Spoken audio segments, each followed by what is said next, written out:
വൈദ്യുതി വകുപ്പ് തലയിലടിച്ചു കയറ്റിയ കുരിശ് സണ്ണി ജോസഫ്. സംഭവം സത്യമാണോ എന്നറിയാൻ ഒന്നുകൂടി നോക്കി. മാതൃഭൂമി ഓൺലൈനിലെ ഹെഡിങ് അങ്ങനെ തന്നെ പറയുന്നത്. വൈദ്യുതി വകുപ്പ് മന്ത്രി മാത്രമല്ല, KPCC പ്രസിഡന്റ് കൂടിയാണെന്ന് ഓർക്കണം. വകുപ്പ് വിഭജനത്തിലടക്കം നിർണായക റോളുള്ള KPCC പ്രസിഡന്റ്. തലയിലടിച്ചു കയറ്റിയ കുരിശെന്ന് വകുപ്പ് മന്ത്രിക്ക് സ്വന്തം വകുപ്പിനെ കുറിച്ച് തോന്നിയത് എന്തുകൊണ്ടാകും? നമ്മുടെ നാട്ടിൽ ഏത് വകുപ്പ് ഭരിക്കുന്നതും അല്പം ശ്രമകരമായൊരു ജോലിയാണ്. എളുപ്പത്തിൽ ഭരിക്കാവുന്നൊരു വകുപ്പ് കേരളത്തിലുണ്ടോ എന്ന് സംശയമാണ്. നല്ല വകുപ്പ്, മോശം വകുപ്പ് എന്നൊക്കെ തരംതിരിച്ചിട്ടുണ്ടോ എന്നും അറിയില്ല. മെയ് 18-നാണ് ഈ സർക്കാർ അധികാരമേറ്റത്.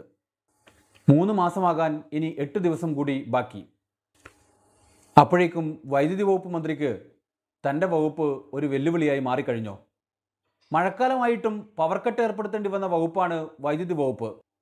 അടിക്കടി ഉണ്ടായ പവർ കട്ടിൽ ഫുട്ബോൾ ലോകകപ്പ് അടക്കം കാണുന്നത് മുടങ്ങിയവരുണ്ട്. അവരുടെയൊക്കെ വിമർശനം ചെറുതായിരുന്നില്ല. മഴ ശക്തമായതോടെയാണ് മന്ത്രിയും വകുപ്പും അല്പം വിമർശനങ്ങളിൽ നിന്ന് മാറി നിന്നത്. അപ്പോഴേക്കും വകുപ്പ് തലയിൽ കയറ്റി വെച്ച കുരിശായി മന്ത്രിക്ക് അനുഭവപ്പെട്ടു എന്ന് ചുരുക്കം. എൽനിനോ പ്രതിഭാസം രൂക്ഷമാകുമെന്നാണ് കാലാവസ്ഥാ നിരീക്ഷണ കേന്ദ്രം നൽകുന്ന മുന്നറിയിപ്പ്. അതായത് വൈദ്യുതി വകുപ്പിന് ഇനിയും പരീക്ഷണത്തിൻ്റെ നാളുകൾ തന്നെയാണ്. അതിനെ ഈ മന്ത്രി എങ്ങനെ അതിജീവിക്കുമെന്നത് വളരെ പ്രധാനപ്പെട്ടതാണ്. വൈദ്യുതി വകുപ്പ് മാത്രമല്ല, മറ്റു പല വകുപ്പുകളും എടുത്തു നോക്കൂ. ഉദാഹരണത്തിന് ഫിഷറീസ് വകുപ്പ്. മുസ്ലിം ലീഗ് പിടിച്ചു വാങ്ങിയ വകുപ്പാണ് ഫിഷറീസ് വകുപ്പ്. 3 മത്സ്യത്തൊഴിലാളികളെ കാണാതായിട്ട് 10 ദിവസമായി. 7-ാം ദിവസം അവരുടെ കുടുംബാംഗങ്ങൾ വന്ന് പരസ്യമായി പ്രതിഷേധിച്ചതോടെയാണ് തിരച്ചിൽ പോലും ശരിക്കൊന്നു തുടങ്ങിയത്. ആ കുടുംബങ്ങളെ ഒന്ന് ആശ്വസിപ്പിക്കാൻ പോലും അവരുടെ വീടുകളിലേക്ക് ഫിഷറീസ് മന്ത്രി എത്തിയില്ല. കൊച്ചിയിൽ നിന്നും 4-5 മണിക്കൂർ മതി ചവറയിലേക്കും അഞ്ചുതെങ്ങിലേക്കും വിഴിഞ്ഞത്തേക്കും. പക്ഷേ ഫിഷറീസ് മന്ത്രിക്ക് അതിനു മാത്രം സമയമില്ല.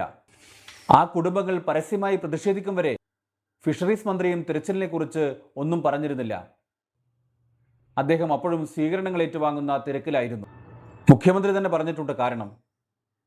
തീരദേശമല്ലേ, അതുകൊണ്ട് തന്നെയാണോ ഫിഷറീസ് മന്ത്രിയും എത്താത്തത്? പ്രതിപക്ഷം ഇപ്പോൾ പ്രതിഷേധം കടുപ്പിച്ചു തുടങ്ങിയിട്ടുണ്ട്. വകുപ്പ് മന്ത്രി 10 ദിവസമായിട്ട് ഇങ്ങോട്ട് തിരിഞ്ഞു നോക്കിയിട്ടുണ്ട്. വകുപ്പ് മന്ത്രി 10 ദിവസത്തിനിടയിൽ റെഡിമെയ്ഡ് ഷോപ്പും മറ്റും ഉദ്ഘാടനം ചെയ്ത് നടത്തും. ഇതല്ലല്ലോ ഒരു ഫിഷറീസ് വകുപ്പ് മന്ത്രിയുടെ പ്രധാനപ്പെട്ട ഉത്തരവാദിത്വം. മറ്റൊരു മന്ത്രിയാകട്ടെ KSRTC ഓർഡിനറി ബസ്സിൽ സ്ത്രീകൾക്ക് സൗജന്യയാത്ര പ്രഖ്യാപിച്ച് കയറുന്ന സ്ത്രീകളെ അപഹസിക്കുകയാണ് ചെയ്തത്. PM ശ്രീ അറബിക്കടലെറിയും എന്ന് പറഞ്ഞവർ PM ശ്രീ നടപ്പാക്കാൻ വെമ്പൽ കൊള്ളുന്നതും നാം കണ്ടു. സംസ്ഥാനത്ത് സർക്കാർ ആശുപത്രികൾ അടച്ചുപൂട്ടുന്നു എന്ന വാർത്തയാണ് രാവിലെ പുറത്തു വന്നത്. കാസർഗോഡ് ജില്ലയിലെ പാണത്തൂരിൽ ഒരു സർക്കാർ ആശുപത്രി ഡോക്ടറില്ലാത്തതിനെ തുടർന്ന് അടച്ചുപൂട്ടിയിരിക്കുന്നു. നമ്മുടെ ആരോഗ്യ മേഖലയിൽ ഇത്തരമൊരു വാർത്ത കേൾക്കുന്നത് ഇതാദ്യമാണ്. ദുരിതാശ്വാസ പ്രവർത്തനങ്ങളിൽ ഏർപ്പെടുമ്പോൾ ജീവൻ ബലി നൽകേണ്ടി വന്ന രാജേഷിനുണ്ടായ അനുഭവമോ? വിവാദങ്ങളുണ്ടാകാം, വകുപ്പുകളും മന്ത്രിമാരുമൊക്കെ അതിനെ നേരിടേണ്ടിയും വന്നേക്കാം. എന്നാൽ അപ്പോഴേക്കും ഇതെല്ലാം കുരിശായി കാണുന്നത് ശരിയായ ലക്ഷണമായി കാണാൻ പറ്റില്ല. അലസമായി കാര്യങ്ങൾ കൈകാര്യം ചെയ്താൽ ജനങ്ങൾ പ്രതികരിച്ചു തുടങ്ങും. ഭരണമുണ്ടോ എന്ന് ജനങ്ങൾ ചോദിക്കും. ഭരണത്തെ ജനങ്ങൾക്ക് മടുക്കുകയും ചെയ്യും.